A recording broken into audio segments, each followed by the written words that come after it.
Progress.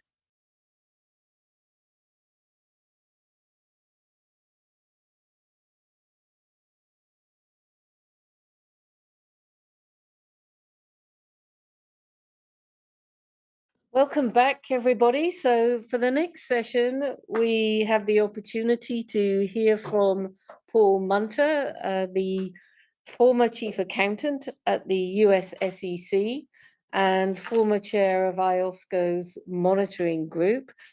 Paul has been engaging with GRI for quite a long time now in his role as chief accountant of the US SEC.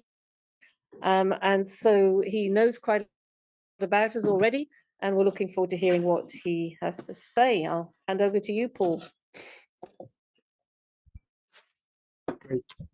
Thanks, Carol, and thank you very much for having me here and allowing me to sit in and participate as well. I'm very much enjoying it and looking forward to the conversation here. I'll make a few opening observations and then happy to open the floor up to dialogue with you on any of the things that I touch on or any other things that might be on your mind. Just a little more on my background, as Carol was describing. I was the chief accountant of the U.S. Securities and Exchange Commission. I left that position the end of January, kind of concurrent with change of administration in Washington. And so for the last, whatever that is, 5 weeks, I've been unaffiliated and enjoying a little time off, but certainly enjoy continuing to engage with you all in various forms and others as well. I spent the last 5.5 years at the SEC before I retired from the SEC. Before that, depending on your perspective, I either have been meandering a lot or I've had a number of really different opportunities in the course of my career. I started off many years ago in the academic community, where I spent 15, 20 years, give or take, at a couple of different universities in the US. Was pretty heavily involved in accounting and auditing standard setting in the US during that period of time. I was on a couple of the working groups of the Financial Accounting Standards Board. I was a member of the Accounting Standards Executive Committee, which was another standard setting body in the US. Was on a number of auditing standards board working groups as well. I then had an opportunity to join the SEC the first time. So when I retired here recently, that was actually my second go around at the SEC. So I spent about 2 years earlier at the SEC, not as the chief accountant, but in the office of the chief accountant. Worked on a lot of rulemaking activities. I actually joined literally the day after Sarbanes-Oxley was signed into law. And it's, a good example of timing is everything. So I was involved in rulemaking on things like auditor independence and management reporting on internal controls over financial reporting and developing guidance on non-GAAP reporting and things of that variety back in those days. I then had an opportunity to join KPMG, where I was a partner in their national office. And for a big chunk of my time there, I was actually the leader for the US firm in their international activities. So I was heavily involved then from that point in international standard setting, starting with the formative days at the IASB and working with the IAASB and NISBA. And then as Carol was describing in back at the SEC, I was a big part of the team that developed the SEC's climate rulemaking that, as I mentioned this morning, is sitting on a shelf somewhere for historical purposes, I suppose. But That obviously got me involved with a lot of the sustainability reporting. I was a part of the IOSCO process that engaged with the IFRS Foundation that led to the establishment of the ISSB and ultimately the endorsement of the ISSB standards 1 and 2 when they were issued. As Carol described, I was chair of the monitoring group for 3 or 4 years, which oversees the IAASB and IASBA, auditing and ethics and independence standard setting internationally. I also chaired IOSCO's Committee on Issuer Accounting, Audit, and Disclosure. So had a lot of engagement with standard setters across the spectrum there. And like I said, when we're working on the climate rulemaking, I was trying to get myself as informed as possible about the entirety of the landscape, which is when I think I first started engaging with Baston and Carol and others. So that's 3 or 4 years ago, I guess, now at this point.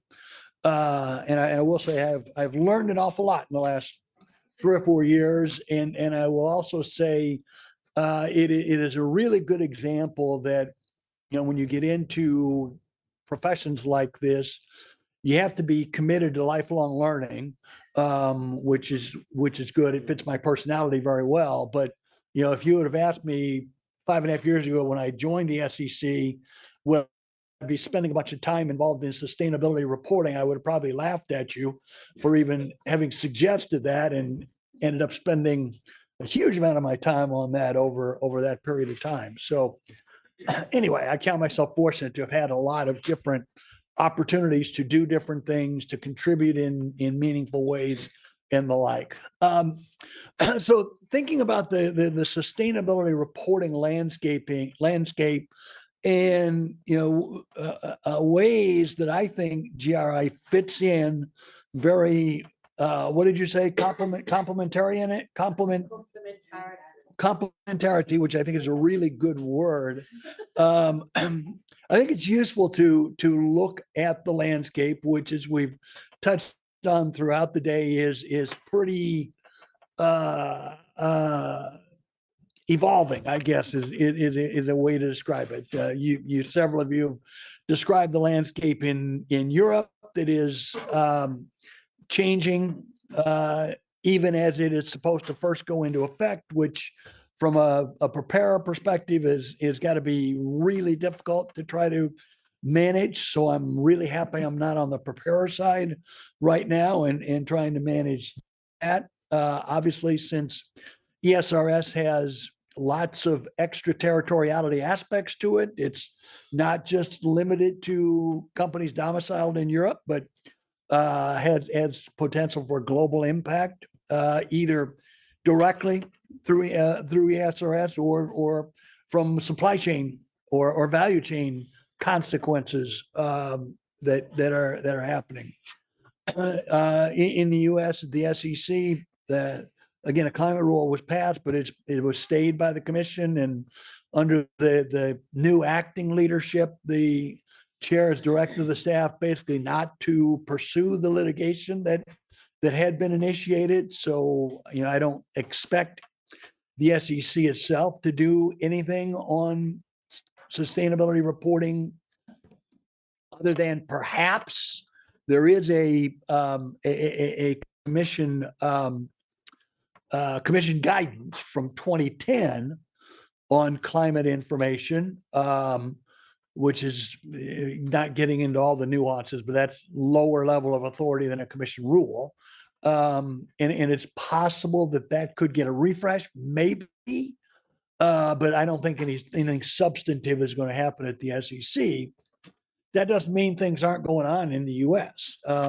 California has legislation in place that looks very likely that it's going to drive reporting for something like 30,000 different companies. It's, you can well imagine, pretty hard to operate in the U.S. without having some footprint in California, which represents 18% of the population and something like 25% of the GDP of the country. And that legislation has a lot of cascading effects in terms of through the value chain, and has assurance requirements attached to it.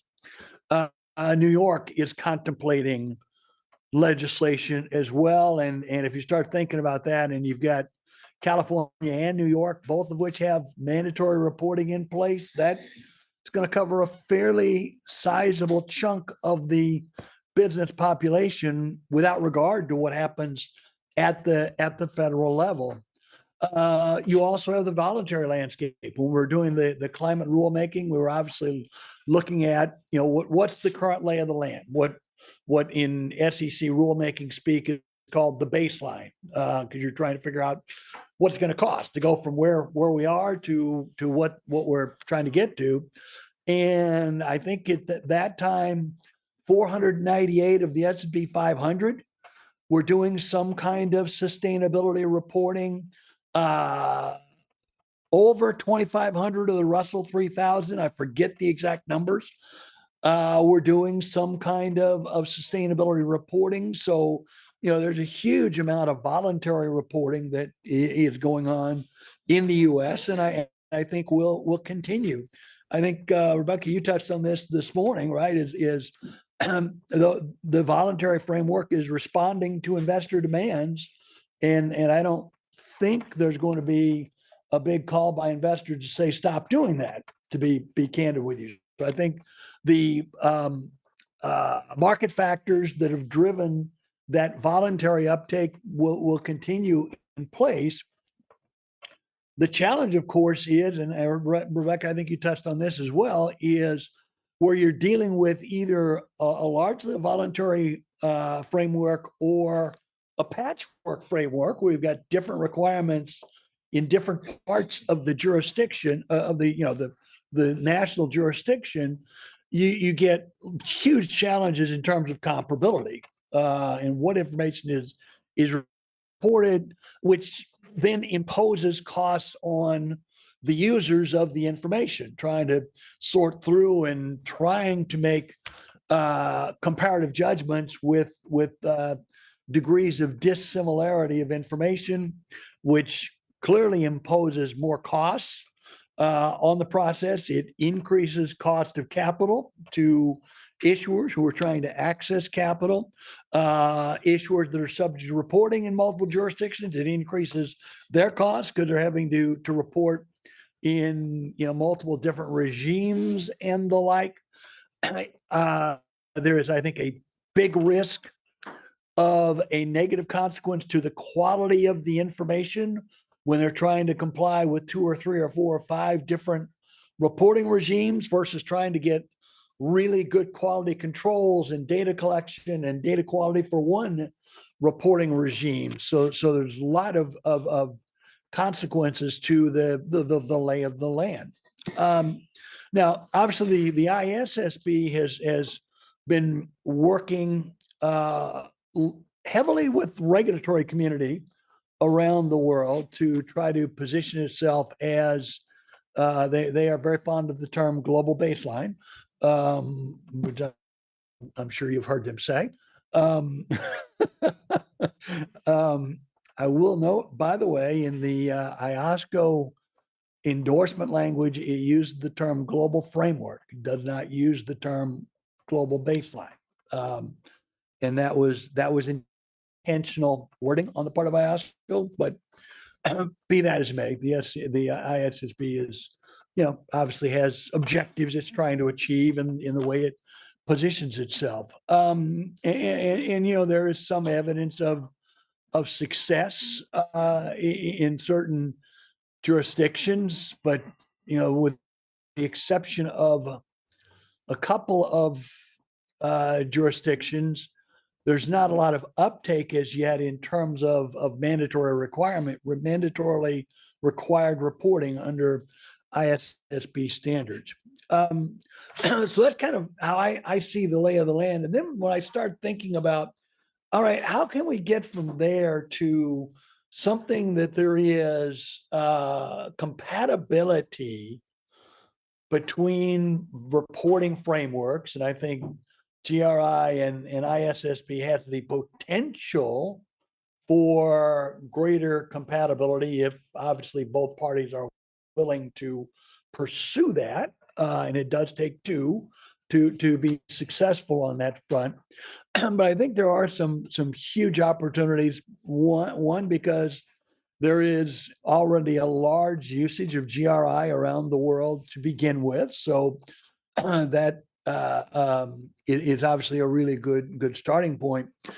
But the other thing I think is really critical in the thinking process is, and David was talking about this a little bit earlier this afternoon, and it's come up obviously in the conversations throughout the day, but it is the consequences of thinking about the most important impacts as the lens through which you're trying to evaluate, well, what are the risks? What are the opportunities that come out of that? And like David alluded to this, if you look at S1 and S2, which of course take a financial materiality perspective in terms of how you decide whether something is material or not, they ask for reporting on risks and opportunities. But if you think about their standards, and let me compare them to accounting standards for just a second. So think about the ISB standards, the IFRS accounting standards. They are what we refer to as accounting and reporting standards, right? They tell you both what to do and how to think through the process to figure out what to do, and then how to report it. So it has both of those. S1 and S2 don't really. They are basically reporting standards. They don't have the first part of that, the analysis, right? And so you start thinking about, well, how do I identify risks and opportunities if I don't really have a framework to do that? And if you don't think about it starting with impacts, I'm not sure you're going to end up with consistency in the reporting model.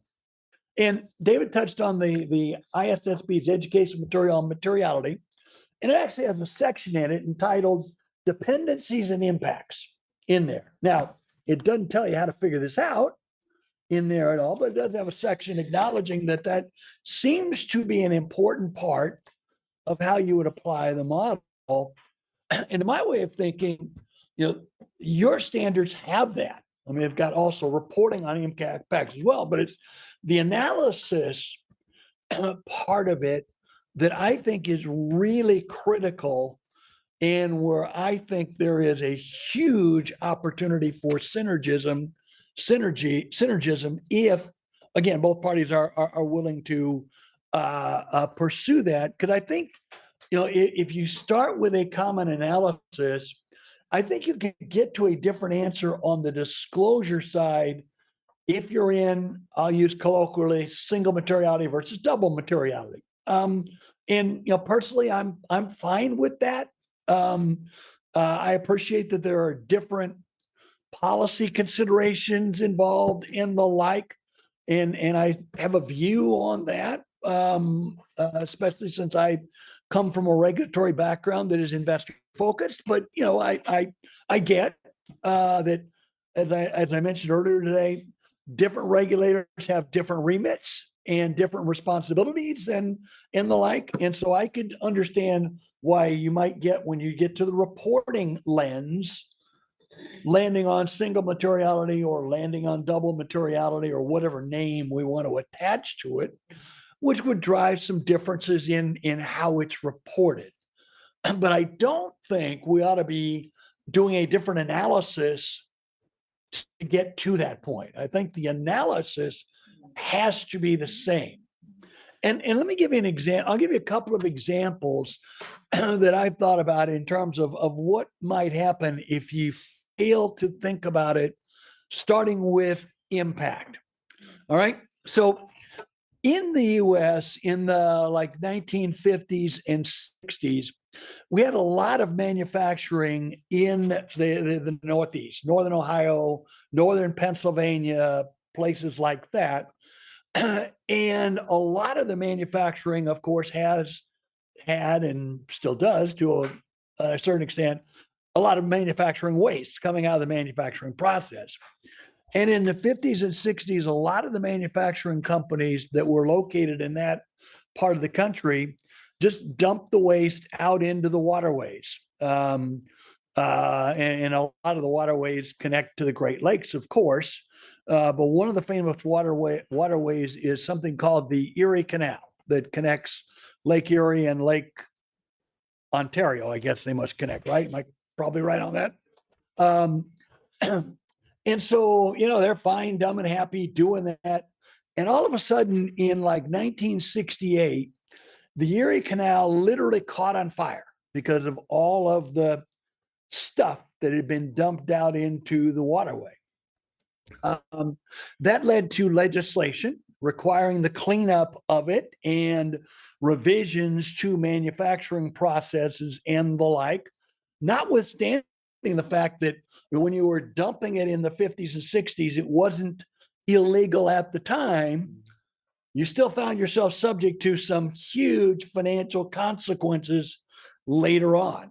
Now, I don't know how many in the 50s would have thought about the consequences of impacts, but if you were taking that model, there's an impact.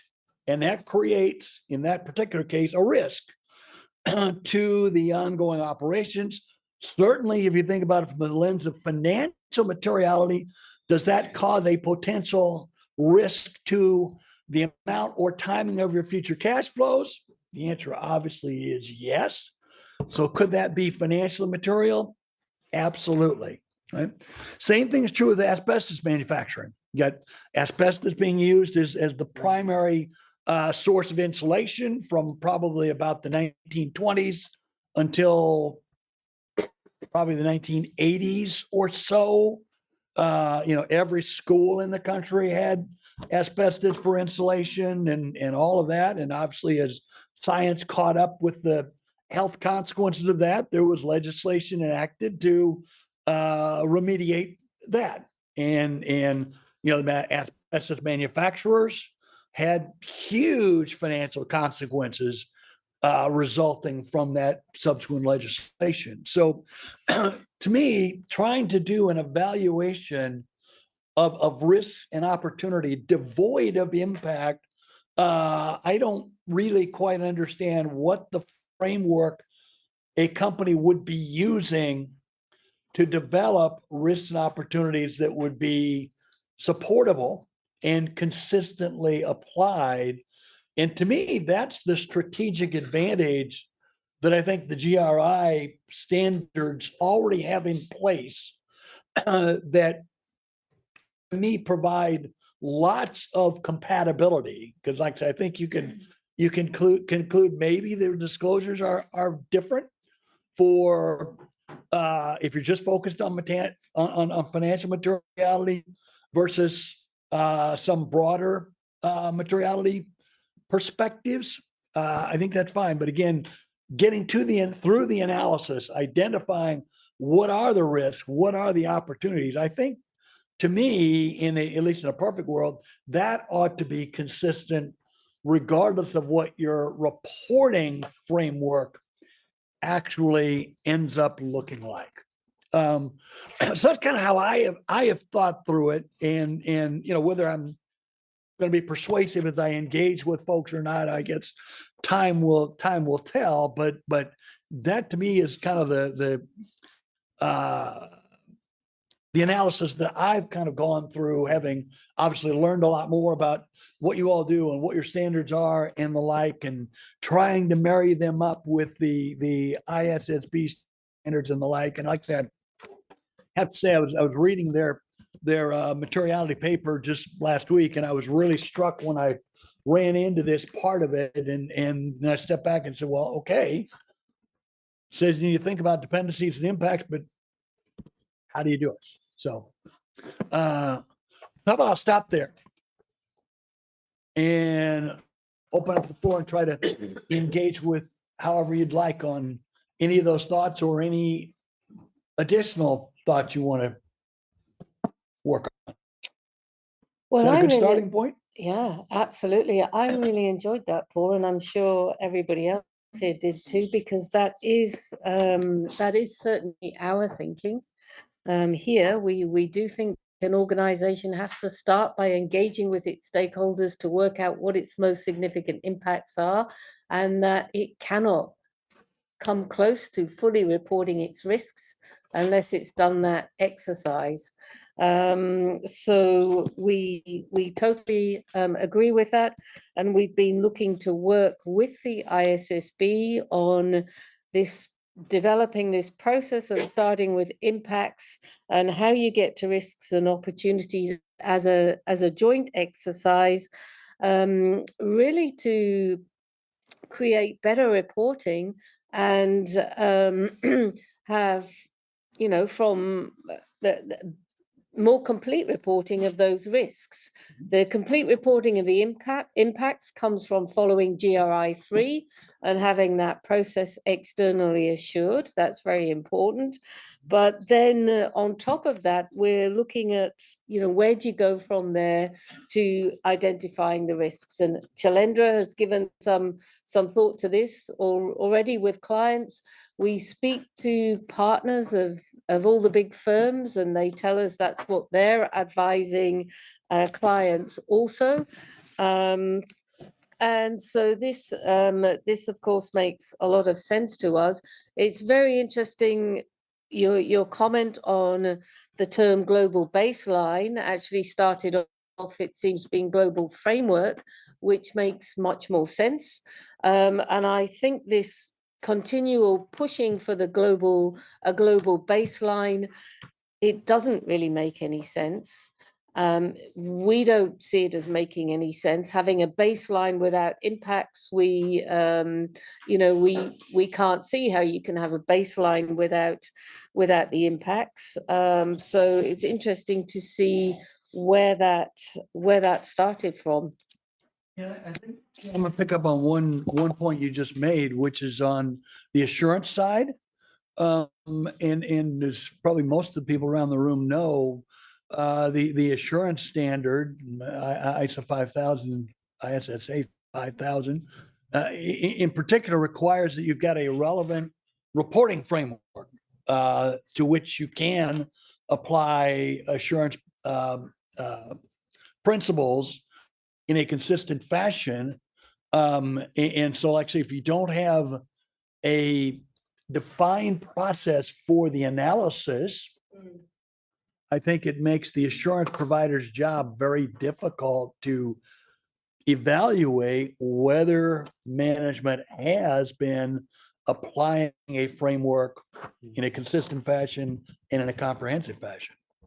Yeah, I think it's very significant that IOSCO supported the development of the IASB and ISB standards in a way that is framework neutral and profession agnostic. Have I got that the wrong way around? No, That's the right, framing I of was it. involved in the focus groups in Sydney. They have focus groups around the world. Bastian and I have attended the IASB board meetings, and they have been very inclusive in that regard. Yeah. Despite their accounting roots. And I think that is a really significant development.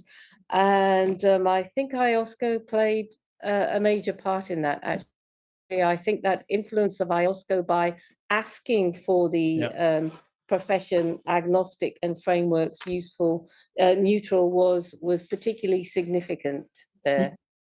Yeah, and for you, not everybody will have seen this, I know, but IOSCO issued two different reports as the IAASB and IASB were developing their respective standards, which is where the whole process of framework neutral and profession agnostic was outlined, which myself and my staff played a huge role in developing that, candidly. So yeah, I obviously completely agree with the importance of that part of the IOSCO messaging. Excellent. Did not know you were behind that, but good to know. Thank you. Has anybody got any questions or observations for Paul? Jeff has got one. Thank you, Caroline. Thank you, Paul, We for can't joining. hear you, Jeff. You're very faint. Okay. Can you hear me better now? Oh, yes. Thank you. I was just saying thank you, Paul, for joining us and sharing your remarks. Um, naturally, your comments on the primacy of impacts and reporting them as a starting point are well taken by this group.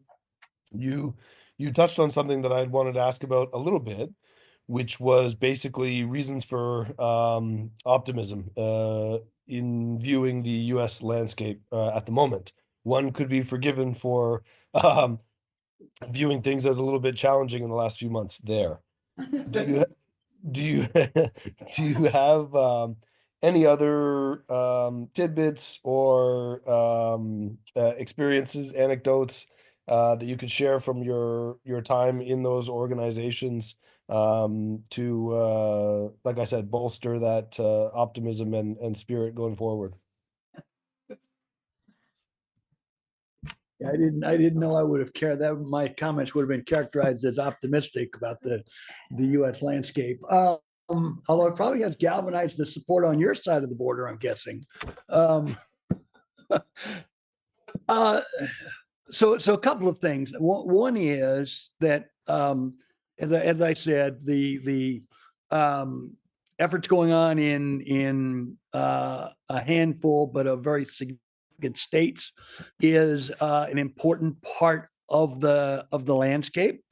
Secondly, the large voluntary reporting is important, and then thirdly, we obviously have a large number of companies that are global in nature, and as reporting requirements are rolled out elsewhere around the world, that has a major impact on a number of U.S. companies, depending upon the degree to which information throughout the value chain is required or expected, or whatever the level is. That obviously then cascades even further through the system.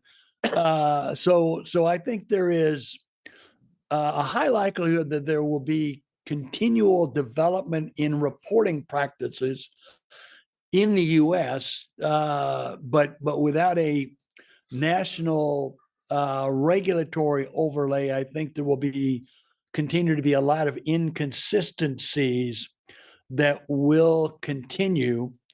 And candidly, as Jeff, as you were touching on, the political landscape in the U.S. right now is not exactly inclined to support a lot of things that would fall in the ESG space. I mean, I've touched on climate, but I'm sure you've read about the administration initiative with respect to DEI activities across the board and the like. So I don't anticipate that we would see regulatory efforts at the federal level to try to drive greater consistency occurring in the very near term. But I do think there will be continuing market forces and extraterritoriality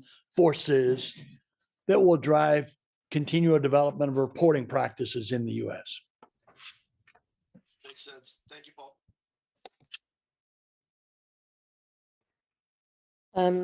Thank you, Paul. I don't see any other hands up, so I'll just keep hogging the floor. Chalendra, you're next then. What do you think of this notion that some standard setters have of picking a few impacts to put in standards without necessarily without any conceptual framework for whether they are the most significant impacts of an organization that will then lead to risks. What is what's your view of where that needs to go?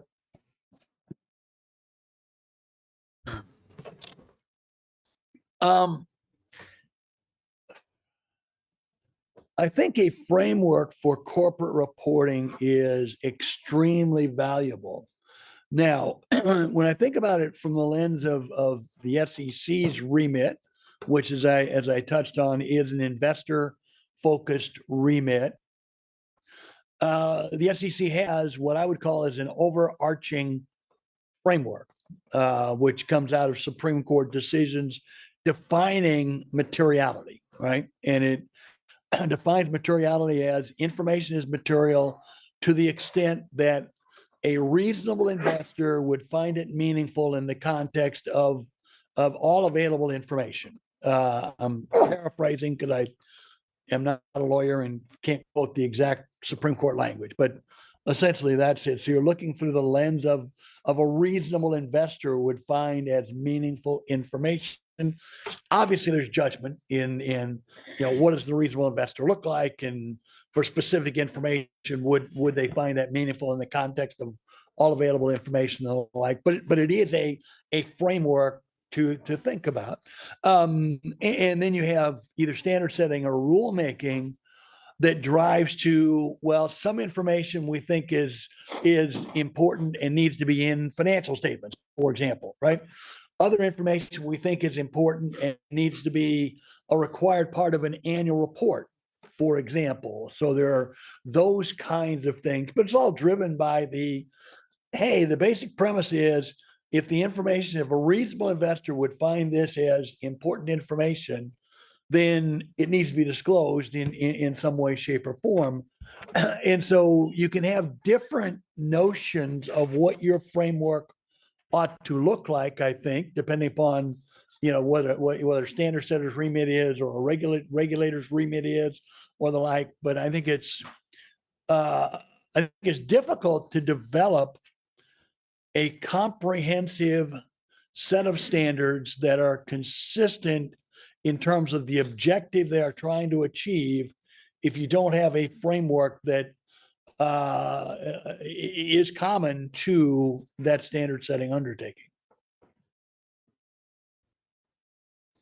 Thank you. That was a good answer to the question. Chalendra. Thank you for the thoughts. I think we definitely agree on the impacts needing to be the first thing.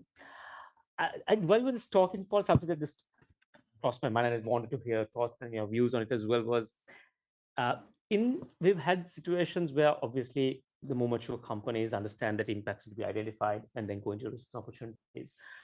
But in the event, risks opportunities are just taken as a tick box exercise. And I've seen certain voices being now talking about this. Let's only do certain type of frameworks. Let's only just identify risk opportunities. Let's only target these for statutory reporting for statutory reporting's sake.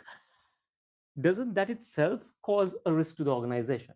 A, from not being able to identify the risks properly, and B, by the risk of greenwashing itself. Yeah. And I just like to hear your thoughts on how that approach itself is fraught with risk. Yeah, really, I think that's a really good question. I think this gets back to the fundamental notion of having clear objectives that you're trying to achieve so that the management of the company can put in place very strong processes, very strong controls, very strong data collection, and very strong analysis so that in the event there are questions later on, they have a basis for demonstrating what they thought, what their conclusions were, and what information that was based on at the time. Fortunately or unfortunately, when there are questions about the adequacy of a company's reporting, it ends up being evaluated through the lens of hindsight.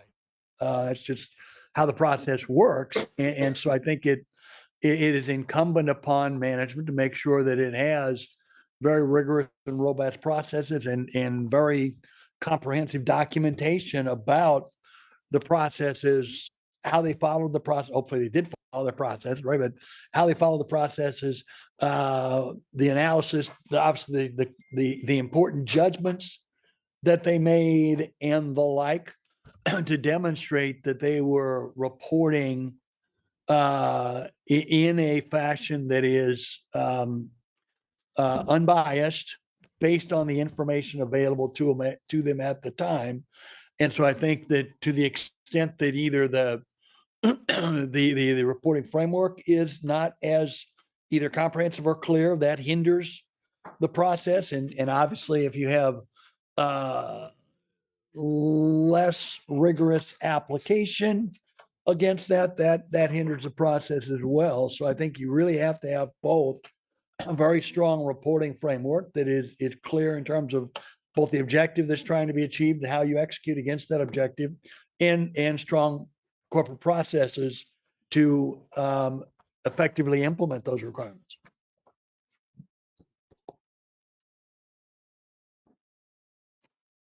So my expectation as a researcher is that in a few years' time, we'll see companies being exposed to the obvious financial consequences of risks that weren't disclosed by companies who are applying S1 and S2. And they weren't disclosed because of not knowing the impacts and working from there,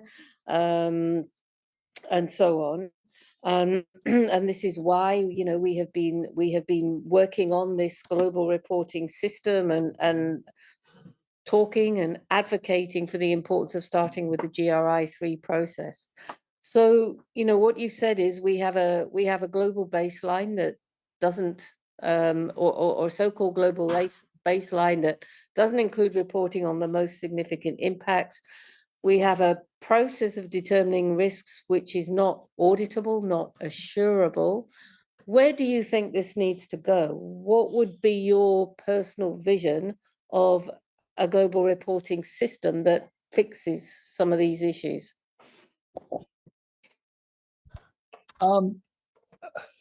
Getting back to the point about have to have willingness on parts of all key parties. I mean, I could see a potential path of jurisdictions using ISSB standards where they're thinking about investor-focused information, but coupled with the GRI process for identifying the most significant risks as the starting point. I think that probably, well, in the first instance, I think probably has to be some kind of market demonstration that those notions are compatible with one another, which I think requires some level of cooperation by the respective organizations. I think that can be encouraged by parties. I think certainly securities regulators might be a good source to try to encourage that. It might also be worth engaging with audit regulators on the assurance side of it as well. And those are certainly the types of bodies I think could be very helpful in trying to drive that complementary thinking about implementation of those respective standards. Thank you. Any other questions or observations? Charles. I have more conceptual / high-level question in relation to the US, because we have heard a lot of the so-called anti-ESG movement and all the backlash regulations. But for me, when I'm usually asked about the different perspective on frameworks with GSSB, ISSB Europe, and then the US, which I always put separately, is because I don't know if we talked about it with Iguzema, but for me, ESG is not even really real sustainability. So we are in the US, we are very, very much into ESG, but even anti-ESG, which ironically could be serving sustainability, which is not. So my point is, it's the perfect illustration of what, from the US perspective, they should only care about ESG, which is for me the investor focus, external, outside in, and even that they are anti. So I don't know if during your time at the SEC you developed those climate disclosure. This was even mentioned, or are we still at the basic level of ESG and then going against that? Because then we're really hitting the low bar. So I don't know if you understand what I'm coming from. Yeah, I think I do, Charles. So under the previous administration, which was more supportive of these kind of reporting initiatives, there were at the SEC, a handful of different rulemaking activities that were underway. Climate was one of them. There was another one on potential reporting of diversity metrics on corporate boards and things of that variety. There was a working capital rulemaking project. Those latter two never got crossed the finish line. I don't even remember if either of them got proposed now, to be honest with you. So they didn't get as far, but there were several initiatives within the broad ESG or sustainability space. I think, to your point, the environment right now doesn't seem like it is particularly supportive of reinvigorating any of those kind of things from a rulemaking perspective. So I think it'll be interesting to see to what degree does voluntary reporting evolve outside of climate itself in the US. I mean, it's entirely possible, as you rightly point out, we've got some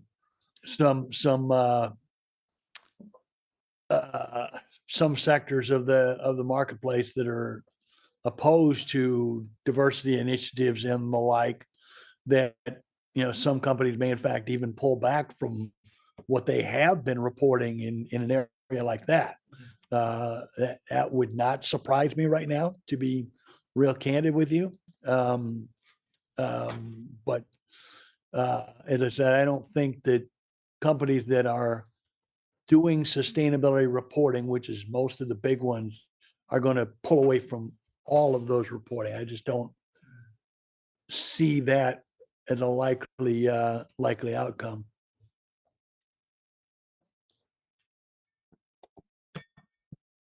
It's actually a follow-up question on this one, which is, so what is the motivations of those big companies to do voluntary reporting? I mean, you mentioned that it's a global company, so they have requirements from other countries or other jurisdictions, but yeah, I guess it's probably not the main motivation. What is really the motivation?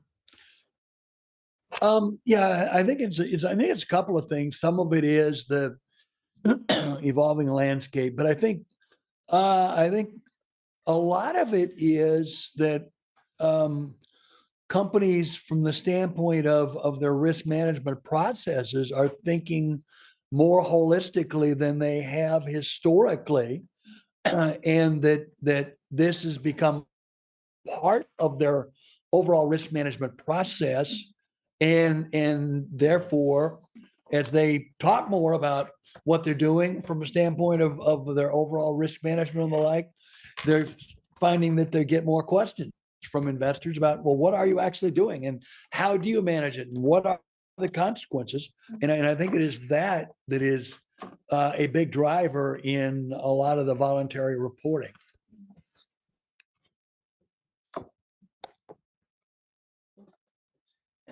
I cannot. Oh, it was No. Go ahead. I as somebody who has studied in the US, it reminisces my PhD days, where I actually analyzed 10K reports, SEC US disclosure, and always when we talk about regulation, it just reminds me that they had this regulation SK, 1980 something, where it was a mandatory disclosure on 10K reports.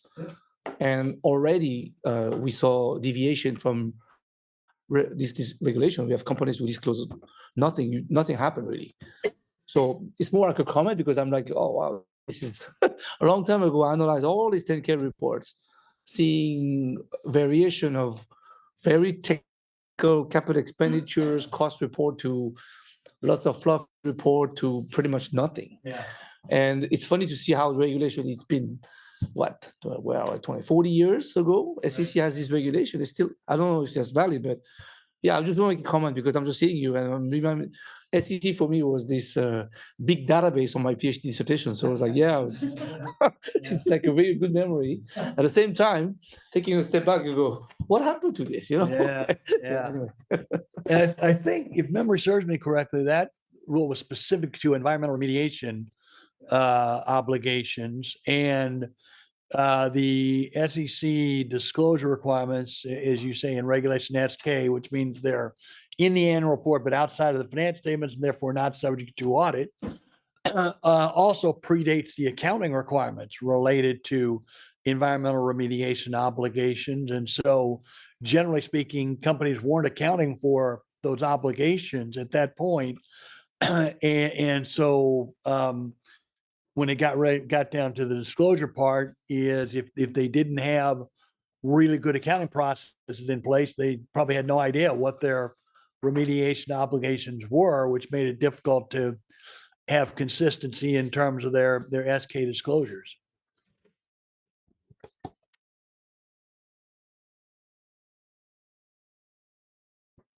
Thank you. Any other questions or comments on this? Yeah. I think it was really interesting when you opened to say that this was a new space for you. You come with a very particular background, and then you look at sustainability reporting. You explained a lot around the risk focus, right? Also the tradition, the risk disclosure tradition in the US.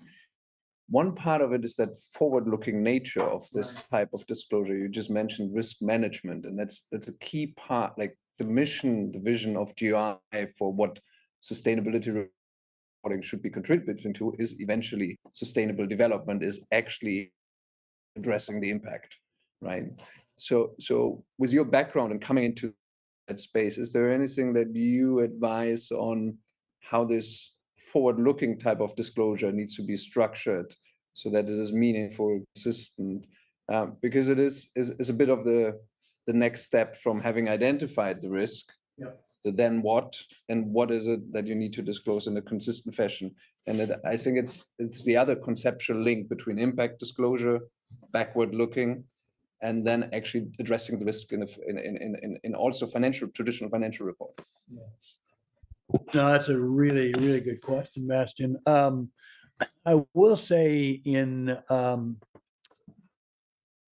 international conversations I've had, there are some very different views on what is forward-looking to begin with. And so sometimes the discussion gets a bit sidetracked on whether something is or is not forward-looking. Because, you know, if you, I have a little bit of a simplistic view on this, but, you know, if you ask the question of, is there forward-looking information in the financial statements? The answer is, well, yes, there is, right? Every estimate involves a forward look about something. I think in terms of securities laws generally, and I'm going to be probably overly generalizing, I suppose, but generally speaking, the distinction is whether that forward information is going to result in something in the financial statements now versus something later, right?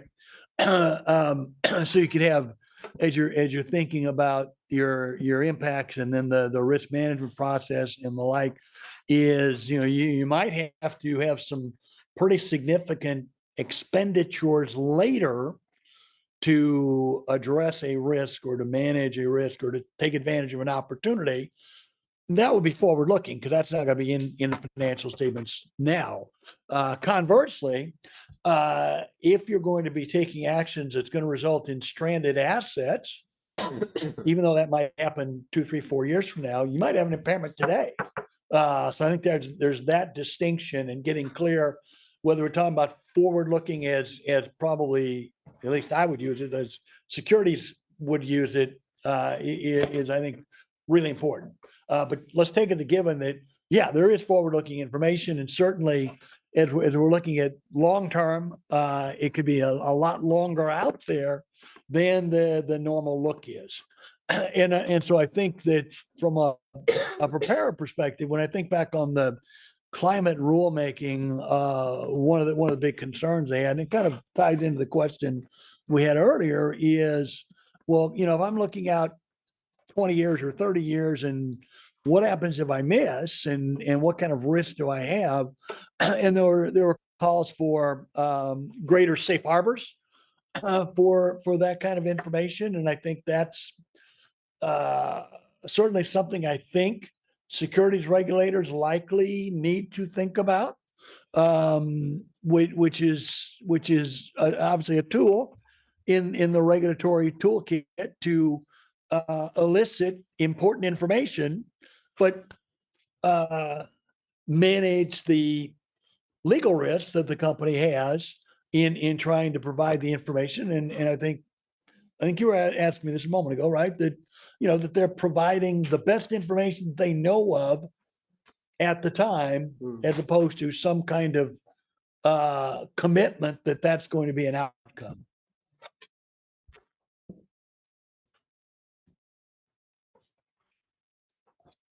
Thank you.